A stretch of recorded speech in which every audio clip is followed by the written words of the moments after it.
Hey, everybody, welcome back to another episode of the Growth Capital Podcast. I'm your host, Justin Dixon, and today we've got Brad Murdoch on the podcast. He is the CEO of Desk Pro. This is a really interesting episode because he recently got tapped by a private equity firm to take over a founder-led business post-acquisition to be the CEO, which is a really interesting kind of transition from what he was doing previously. So we talk about his journey going from, working with kind of VC-backed companies and maybe in the differences between venture capital-backed companies and private equity-backed companies, some positives and maybe some negatives. And then we talk about his journey into a CEO role. So super fascinating episode. So let's get Brad on the pod. Interested in hearing conversations with private equity leaders, CEOs of private equity-backed companies, and startup entrepreneurs where they share their stories about their career journeys, starting, investing in, and scaling successful businesses, and the important role that having the right talent plays in building a successful business, then you are in the right place. Welcome back to another episode of the Growth Capital Podcast. Here's your host, Justin Dixon.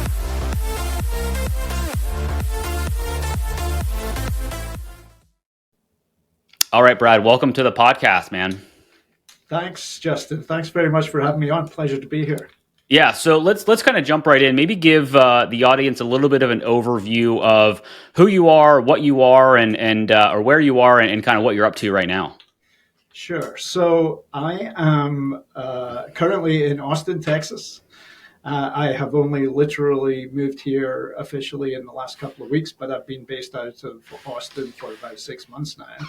I moved to Austin in order to take up my current position, which is CEO of Desk Pro. Desk Pro is a modern, secure help desk solution. And the reason that I came to Austin was because our lead investor, Elsewhere Partners, took a majority stake in the company. The company was founded and built up entirely out of the UK. But there's a massive opportunity for us in North America. And so as part of the investment, the decision was made to move worldwide headquarters here to Austin. And so we just established an office, which is where I'm podcasting to you from now, in trendy East Austin. And we're building a team here. So it's a really exciting time. Awesome. How did the Elsewhere and Desk Pro opportunity show up? Because looking at your background, like what were you doing? Before you answer that, what were you doing before you kind of got the nod or the call to be a CEO? So I have got a long history of working with early stage software companies. In particular, one of the reasons why I believe the Elsewhere partnership put trust in me to become CEO of Desk Pro was I have a long history of successfully partnering with technical founders and being one of the business people or maybe the business person with some of the smaller companies that I've worked with, and kind of bringing the focus onto enterprise B2B software when it's primarily been a technical founding team without much experience on the sales and marketing, go-to-market, business development side. So I've done that for 20 years or so, ever since I did my first startup. Most of the companies that I was working with were venture-backed. In fact, the Desk Pro is actually my first PE-backed firm. Okay. And there are quite a few differences that I've noticed along the journey. If you're working in the executive team of a VC-backed company, then you're at the mercy of the portfolio in terms of whether you're going to get the full resources of your investors brought to bear. And it's really a kind of portfolio management game for VCs that is a very different kind of portfolio management than my experience in working with the PE firms. It's not to say that there's right or wrong, or it's just that it's a different section of the market. And if you happen to be in a VC firm that's in the kind of top 10% of the lead investor's portfolio, my goodness, there's no amount of help that they wouldn't give you. There's no amount of money that's not available to you, and so on. But if you're not one of the superstar in the portfolio, it can be hard. it can be hard. And, I've been in the executive team of all about 8 different early stage companies. And if you're not one of the rising stars, it is really challenging. The CEO spends almost all their time fundraising and almost none of their time running the business because they're just fundraising nonstop. And that's that's a tough scenario. Whereas what I'm experiencing with, at least with elsewhere, I mean, given that they're my only kind of point of reference in terms of being in the executive team of a PE-backed company, it's very different. I mean, I talk to my fellow CEOs that are portfolio CEOs, and they all get the kind of same amount of love and care and attention, and as I do, and it's great. It's a really, I'm really enjoying the experience. And kind of talking about the differences between kind of VC and PE backed. Correct me if I'm wrong here, but most VCs are not going to take a majority stake in an early stage deal. Is that right? Right. I mean, that typically they're taking minority stakes. And then, if you're one of the rising stars, they'll look to have you spend that money so that they can then take a bigger percentage. And they will put more and more money into the company. And that's how you get these crazy valuations coming over time. And then there becomes a feeding frenzy amongst the glitterati of the VC community to try and get into your deal. But if you're not in that, and those are the ones we hear about. Right. What we don't hear about are all the other ones where, the lead investor might be forced into doing the Series B after doing the Series A, but they don't really want to be the lead for it. So they're shopping around to try and find the lead for the Series B. And then when that comes in, it's like pulling teeth in order to be able to get money out of anyone else. And it's a very, very different game, and not the kind of not the sexy side of the VC backed company world, the startup world that you read about. It's not always plain sailing. Let's put it like that. And I guess, is that like obviously everybody wants to get into, if you're going to start a company and you're a technical founder, you want to get into a VC, and you want to raise money, right? You want to get the VC capital. I guess, is there any cautionary tales to somebody that maybe is listening that has a business that is in the software space, and, they're going down the, I want to raise capital route? Is there any, cautionary tale to raising capital from a VC?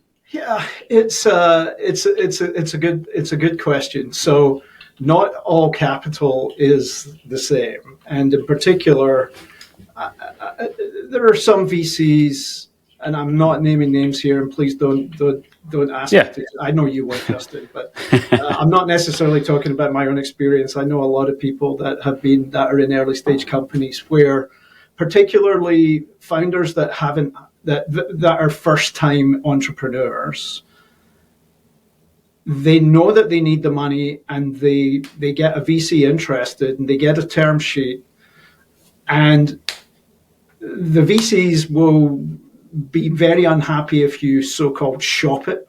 So if you basically outline the terms to other people, and they really will put pressure on you not to do that, which is completely understandable. But if you're a first-time entrepreneur and you don't have really good advice from your board, then you might just sign up for the standard terms, and there can be crippling preferences.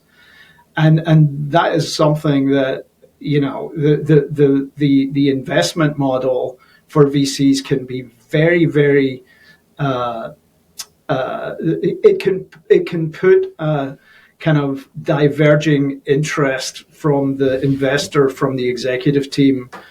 Once again, unless you're the superstar. If you're in the superstar, it doesn't matter because it becomes a rounding error. Yeah. If you're not, you can end up slaving away for years of your life, and when the exit happens, all that happens is the VCs get their money, and there's no equity, there's no common stock left for the employees. And I've been in at least one. I've been in exactly one of those scenarios, and I was dumb enough not to ask about the preferred when I joined the company, and I will never do that again. Yeah. but I worked very hard and helped the company get an exit, and then there was precisely $0 left in common. So my percentage of the company that I had vested options in was worth precisely zero. Oh. And look, that's a cautionary tale based on my own personal experience, but that I wasn't the founder of that company. I came in as someone that was put in to try and turn the company around, frankly, and try and help the founders who didn't know what they were doing from a business perspective kind of get it onto the right track. And we got it onto a good enough track to get an exit. Right. But it didn't help the vast majority of the employees. So it was, it was a cautionary tale. Now that wasn't VCs being anything other than VCs. It's just right. Like this is they have the responsibility to their limited partners to make returns on their investment, and it's a portfolio management game. And they need to. Yeah, exactly. They've got investors, they've got to do their job. And also, it's unfortunate for the founder, but they may not have gotten to the point where they got to without a VC, right? So it's that kind of balancing act where you need cash, and, sometimes you got to go swim with the sharks a little bit, in order to get it. Absolutely. When it comes to kind of the technical founder aspect, because obviously there's a lot of smart people out there that are building software, and typically they're technically innatured. As somebody that kind of works with a lot of technical founders, as a business person, how is it? What are some things that you kind of look for when you're being maybe brought into a role where you're supporting a technical founder, and you're obviously being backed by a VC company and you need to grow it? Like, what are some things you look for in that technical founder to kind of say, yep, this is one I'm going to bet on? So the biggest challenge with that I have personally found in dealing with technical founders is that they're almost always extraordinarily smart. Mm-hmm. But that doesn't make you extraordinarily business smart. Yep. And so, the openness to listen to experience is what I'm looking for.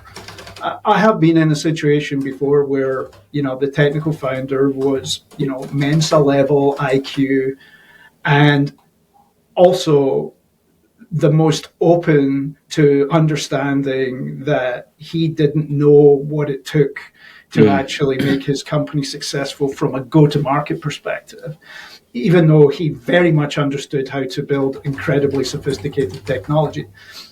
But I have been with others whose ego that says, I have always been the smartest person in the room means I'm still going to be the smartest person in the room, and I can work out all this sales stuff. Right.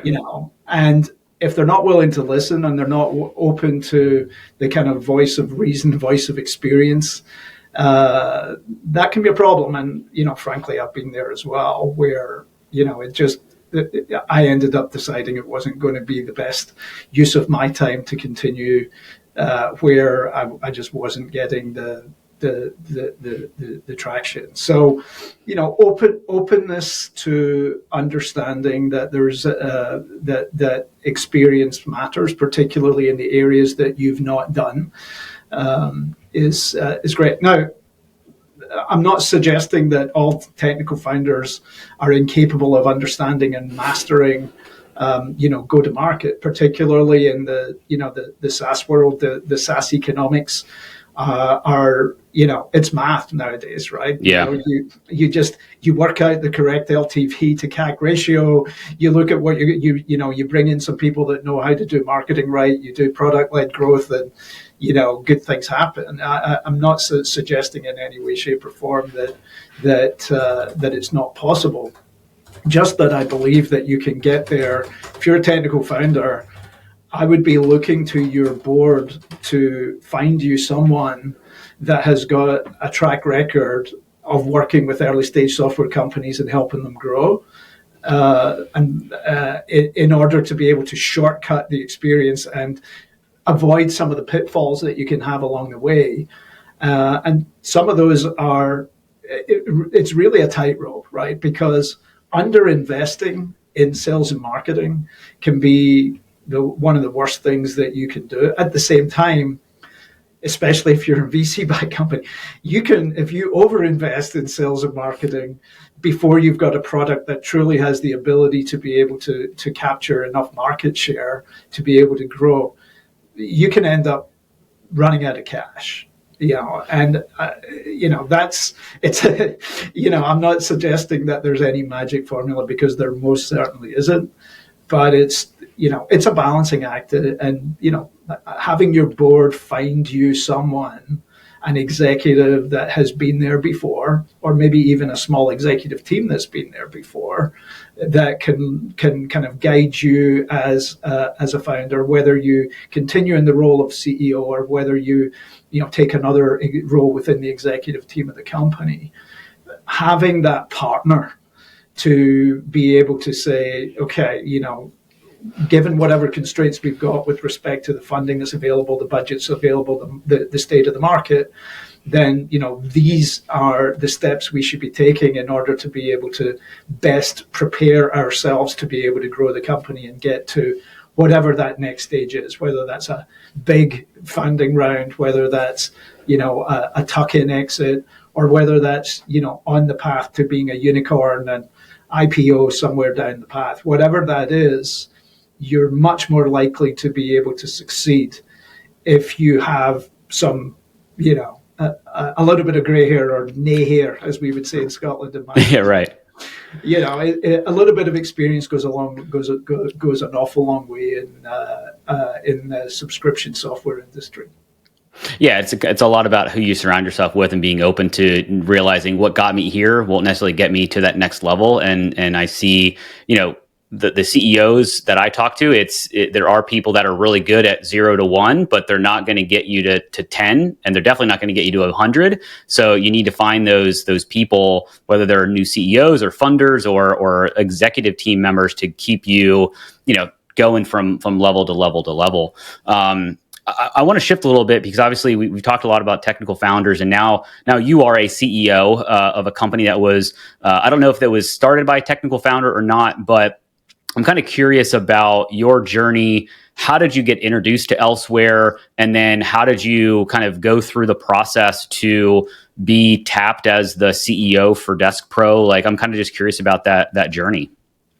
Sure. So first off, Elsewhere have a very interesting model where they cultivate a network of operating advisors. And they build this network through their network, and it's true networking. So I got introduced to Elsewhere Partners through a CMO, a chief marketing officer, that was part of their network. And honestly, I can't remember how she got introduced to them in the first place, but she introduced me on the basis that, Elsewhere are always looking to kind of have a stable of senior executive that could potentially either help them with looking at an investment, and or potentially become a member of the executive team, including potentially CEO, depending on what the firm looks like. And so I was introduced, and I met the operating partners. The Elsewhere model has very active operating partners that with their portfolio companies. And this is a model that I personally find really engaging and really helpful. We've got people that are formerly very, very successful senior executives, CEOs of companies that have had massive success and large exits, and they're there on a truly kind of as executive chairperson of the board, and really helping the CEOs and the executive teams as they're growing their business when they're in the portfolio. So I met I met three of the operating partners from Elsewhere, and effectively they asked me to become an operating advisor, which is an unpaid position, and you basically kind of earn your stripes from helping them and helping the sourcing team at the firm evaluate potential investments. And frankly, for me personally, I love doing all that stuff, Justin.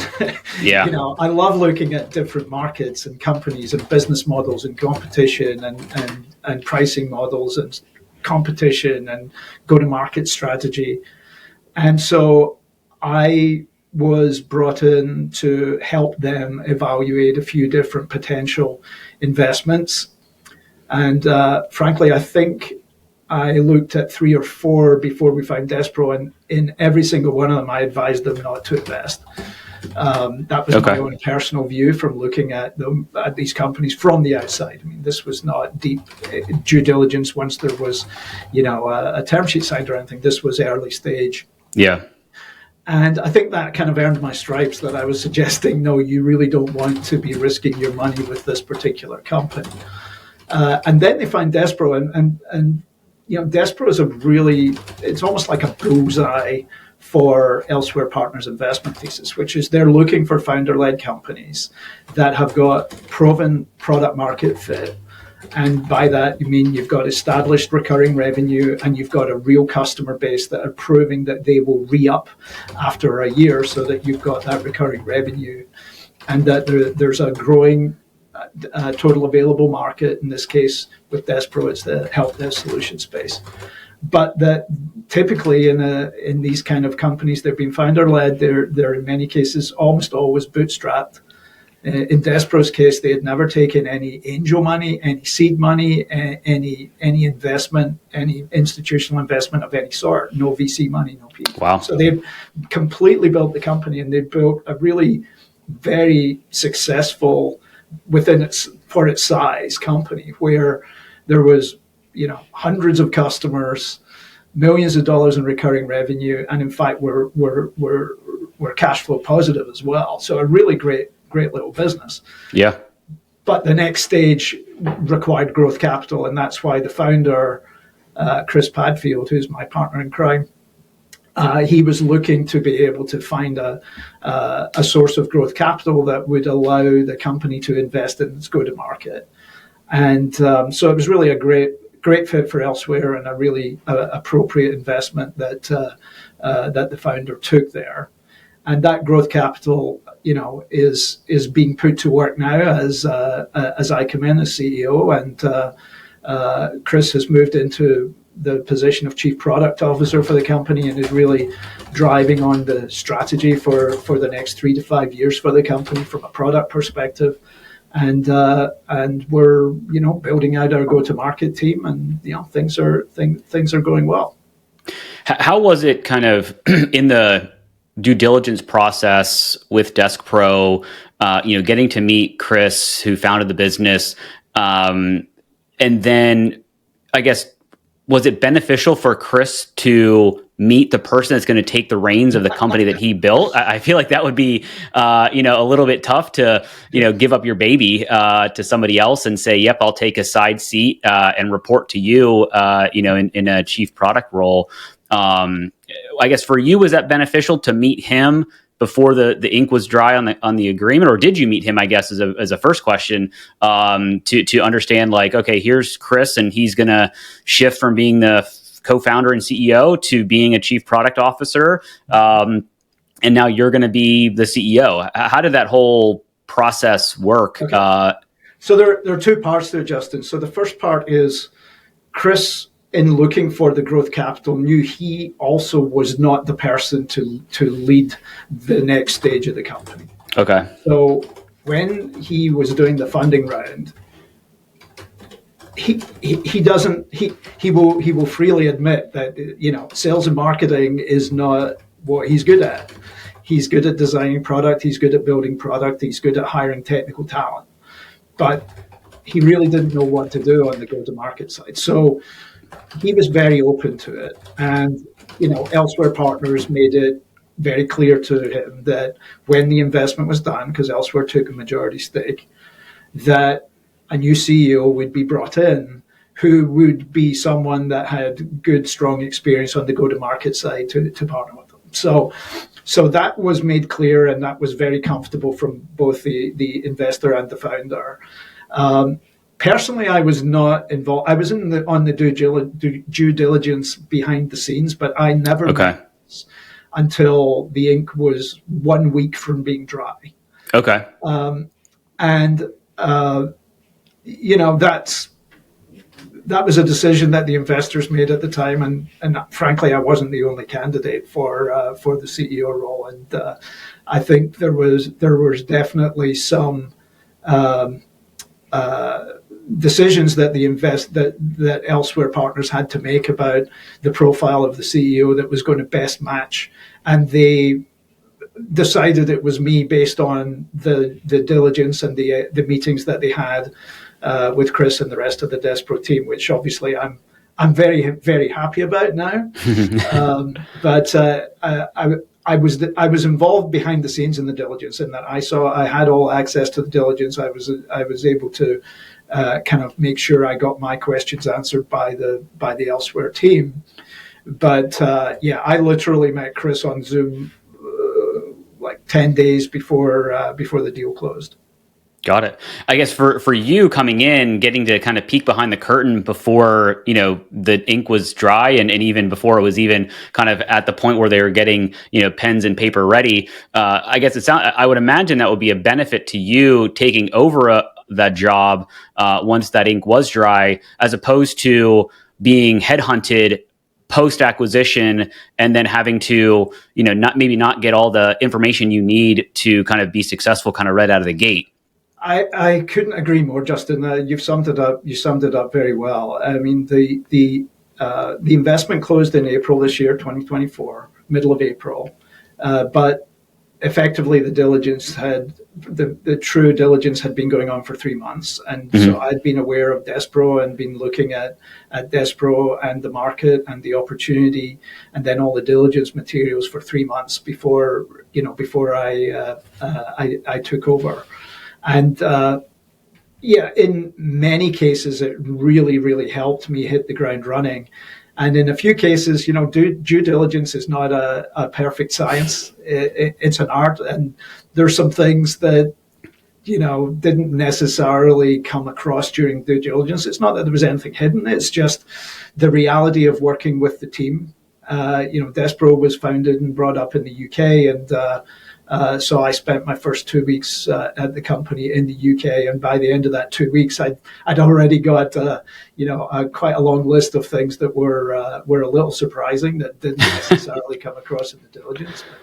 But that's to be expected. But I certainly felt a lot more capable of hitting the ground running. And one of the things I was very committed to, and the Elsewhere team were very supportive of, was I wasn't coming in with a set of, a list of things that we were going to change immediately. The company had been successful, was being successful. So, me coming in and thumping the table and saying, we're going to change X, Y, Z, since we're talking about a UK company, or there you X, go. Y, Z over here, day one, even though I had a pretty firm idea of some of the things that I wanted to change over time. I think that was important. And I had the support of the investors, of my board, in not making those changes just day one, and actually bringing the team along with me. And I feel like we've done that now, and we're really starting to make some pretty impactful changes.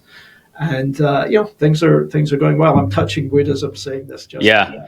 Well, I guess my follow up to that is what's kind of one thing you wish you knew before taking over the CEO role, whether it was about Despro or just about leading a PE backed company in general. If you could go back and kind of learn something, what would it be? So I think that's a great question. There are some assumptions made based on financials. When a lot of investing from VC firms and PE firms is based on pattern matching, Justin, right? And you're looking for a certain type of company. You're looking for certain recurring revenue. You're looking for certain gross dollar retention rates, certain net recurring retention. A lot of it is, does the company fit the financial profile of the type of company we're looking to invest in? Right. But not all companies are equal, even though the numbers might suggest that they are, that that they are similar.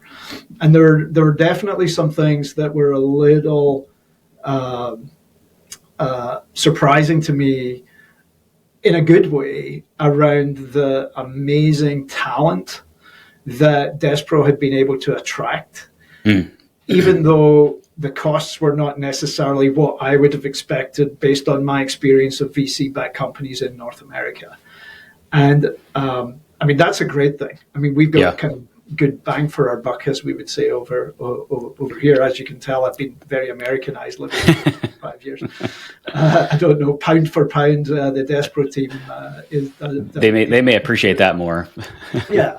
So we have, we got a lot of people that are fairly early in their career. But just being around the team where they're so enthusiastic and so capable, even if they don't have the experience to draw on, the kind of energy and enthusiasm of the team is something that you just don't capture when you're looking at a balance sheet, Yeah. And so, I mean, I wish I knew that beforehand? Well, yeah, maybe, but it's like it was a really nice revelation. Right. After getting to know the team, it's like it's a fun company to work with. And speaking of talent, obviously part of due diligence, there's a talent due diligence process of trying to understand the talent of the company that you're acquiring. And obviously the leadership teams are very important, but even in small companies, you need to make sure that everybody on the team is talented. At post-take acquisition, obviously the company was based in the UK. They kind of moved headquarters here to Austin. What were some of the key hires that you knew kind of going into it were like, these are the people, titles or types of talent that you needed in order for you to be successful? Because you've been there, 7 months or something like that. So, what were some of those key people that you needed to hire? And were they kind of your decision to kind of find the talent, or was it the kind of driven by elsewhere or a combination? Okay, so in the case of Despro, so two things. First off, all of the R&D, so all of product and engineering is done out of the UK.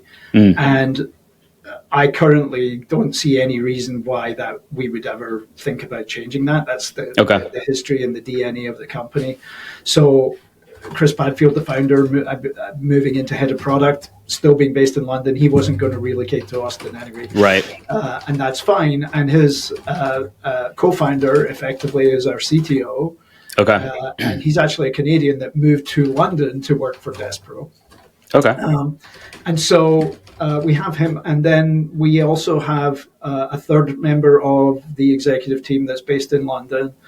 And she is basically responsible for our customers. So she's responsible for all our support, all our renewals, all of our pre-sales. So they make up now half of the executive team. The other half I've recruited here in Austin. And it was certainly my choice, but it was fully expected and agreed with the investor beforehand. The whole point of the transaction was to give ourselves the opportunity for very significant growth in terms of the revenue of the business. And that meant we needed to significantly invest in sales and marketing. And so although we've moved the corporate headquarters officially here to Austin, our European headquarters and the R&D, but also our European sales office remains in London. But we're now building our go-to-market leadership here in Austin. And so I found some guy that was able to help me get a few executives. But it was very clear that, I was looking for a marketing leader, I was looking for a sales leader, and I was looking for effectively a CFO, but someone that was responsible for not just finance, but also operations. As of Monday, I will have all three of those in place. And thank you for your help, Justin. You're quite welcome. in making that happen. But it was, this was something, there was no question at any point in the process that this was the plan. In order to be able to, build out an executive team. So I now have a very balanced executive team. I have three of them based here in Austin and three of them based in London. And, we really work well as a team. That's awesome. And as we kind of round this out, I guess, thinking about the next 12 months for yourself and Desk Pro, like if we jump on a podcast 12 months from now, where do you think Desk Pro is? And also just kind of the state of the startup economy where we are right now in the SaaS world. It's interest rates are still high, deals are not flying off the shelves like they were a few years ago. So maybe a two-part question of Desk Pro 12 months from now, and maybe the SaaS ecosystem 12 months from now. Okay, great. So Desk Pro for 12 months from now, look, we're on a growth path right now. So we've been making significant investments. We've just added a number of people to our sales team here. We're investing significantly in our marketing program. And so, 12 months from now, I'm expecting us to have our growth rate turned up. We've got our growth this year is looking like it's going to be nice. But next year, if we're doing this podcast in 12 months' time, I want it to be great, not just nice. Right. That's fair. It's all about growth. Now, having said that, this is something that I think is really underestimated by a lot of executives in the SaaS or subscription software business. Let's call it that. Broaden it out. It's not just SaaS. It's anybody that's working on subscription software. And people will say these words, Justin, to you that, yes, they understand the value of minimizing churn, because that's the talk that you need to have with your investors, right? But what it comes down to is minimizing churn. It's the right business decision, because if you've got a recurring revenue model, it's typically somewhere between 6 and 20 times more expensive to get a new customer than it is to retain an existing one. And so a focus on true customer success, minimizing the customers that no longer want to pay you money, has a massive positive impact on your business. Because what it means is you can compound growth without having to do an equivalent investment in your go-to-market team. And that is something that it's remarkable how many organizations or executives I talk to, and they mouth the words and then they do not follow that through in action. Yeah. And the action is, we actually have to be a customer-focused organization. We don't just say it, we actually have to be it. Meaning that we make decisions that are based on our customers' best interests in order to make sure that we earn their business. It's a recurring revenue model. We earn their business every year. And so it's amazing how many customers will deal with the problems that you have with them. You might have bugs in your product. It happens. You might have an outage with your SaaS offering. It happens. You might have a data breach. It happens. But if you truly buy into the model that says you're going to invest in customer success, you're going to give them outstanding customer service, and you're going to truly care about them before you care about anything else, good things happen. And customers will go with you along the journey, and they will be willing to deal with the fact that you might have some problems if you're open with them and you've proven that you actually stand behind your words. And when you do that, it makes your growth that much easier, because you don't need to replace the churn. Right. And that means all the growth is just accelerating your business. So, for me, in the next 12 months, I'm going to be very proud when I look back and I tell you that, we are maintaining a very, very small churn rate of customers. Yeah. And that we're growing our customers with our product. So, that's where I hope I am in 12 months, that I can put my hand on my heart and say that, we're executing as a company, and that means, high retention of our existing customers as well as growth. Makes sense. For the industry at large, I think one of the things that I certainly have noticed is that the good old days of you just do another round of funding so you can go spend more money, which is the VC, the grow at all cost model, the VC gravy train. Yeah, it's like that's still there if you're in the right profile of company. Don't get me wrong, but that's much harder for the majority of the industry now. And you actually have to have proper business model where you can show a real business plan to actually be able to show something that means you won't have to keep raising capital in order to grow. Yeah. And, that's a change for a lot of companies. And, there are a lot of entrepreneurs out there who've never been in that environment. In fact, they might have been very successful selling a company that was never, ever had a real business model behind it that had a chance of becoming profitable. And so adjusting to that environment is something that, it's not that there's a chill on the market or anything. I don't believe that, Justin. Good companies are always going to get funded. Yeah. And there's so much money available between venture capital and private equity that needs to be deployed. It's like right. It's got to be deployed in order to be able to give returns to the limited partners. So it's going to be out there, but I think I certainly believe that you're going to see. Actually, I'll give you an example. I was talking to a large private equity firm very recently, and this is a vice president who sources deals, and he said, our investment committee won't even look at a company that's got a churn rate of more than 10%. Oh, wow. Won't even look at it. Don't even waste your time bringing us something. And yet, if you look at a lot of, SaaS growth companies, they're churning 15, 20%, 25%.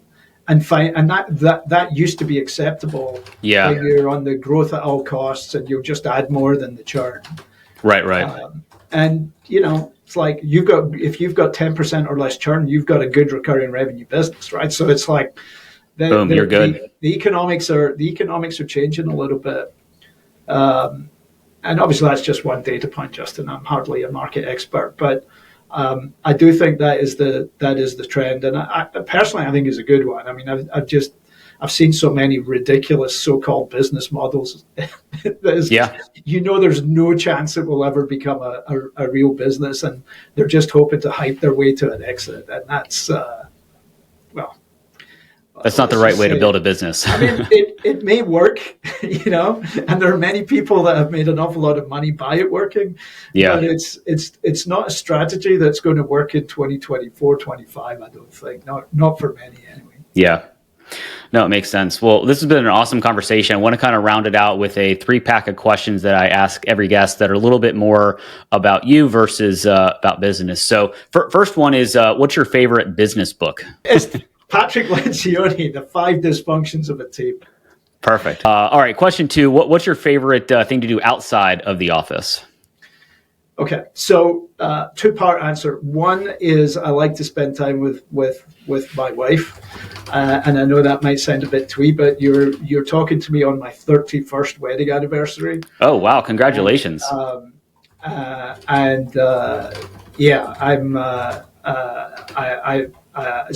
Just spending time with her is fantastic. And one of the reasons that I say that is that we have spent a lot of time apart. As I've been in my career, I've spent a lot of time traveling for work, for business, and just makes you treasure the times when you're together.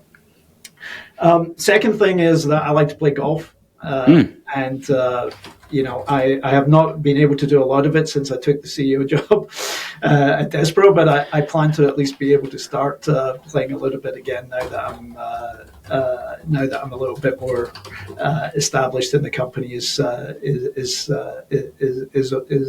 starting to be on track.